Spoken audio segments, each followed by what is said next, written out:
Експресно за 10 минути пратениците ги изгласаа измените на 6 закони откако тие ги минаа комисиските филтри, а со кои ќе се запре автоматското зголемување на платите на избраните именувани лица по усогласувањето со просечната плата.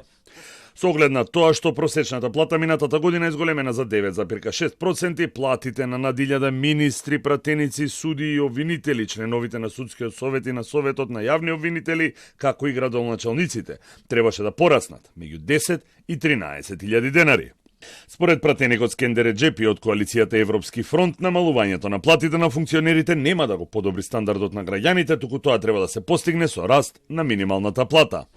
Еве секој месец ги краде граѓаните, ги дере граѓаните, единица за власт, масивно бегање на младите, единица за владата, меѓуетничките односи и кршењето на уставните права на албанците, единица за владата.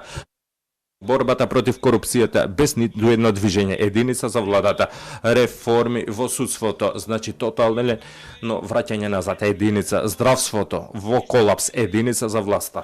Со овие измени наместо по 200 евра највисоките функционери, премиерот, собранискиот спикер и председателот на државата ќе добијат по 200 денари покачување на платата.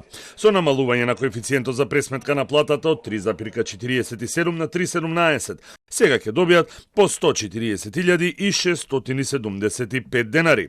Со намален коефициент од 2,85 на 2,60, министрите пак ќе добијат по 13 денари повисока плата, односно наместо по 115.565 денари, ќе земаат по 115.578 денари. За пратениците и функционерите во извршната власт ги намалуваме коефициентите со што директно го кратиме буџетскиот товар. За судиите и јавните обвинители предвидуваме усогласување на коефициентите со цел нивните плати да бидат во корелација со реалните економски можности на државата, додека за градоначалниците исто така предлагаме нова скала на коефициенти зависно од бројот на жители во општините. Единствено со реакција се јавија од Сдруженијето на јавни обвинители кои побара измените во делот на обвинителската плата да не се донесат бидејќи нивните плати се движеле од 90 до 130.000 денари и биле најниски во регионот. Ова е трето намалување на бодот за сложеност откако Уставниот суд пред 3 години ја одмрзна основицата. И сега, како расте просечната плата, така секоја година енормно растат и платите на функционерите. На денешната седница пратениците не ги изгласаа законските измени за минимална плата предложени од СДСМ, со кои минималецот требаше да порасне на 36.000 денари, односно 600 евра.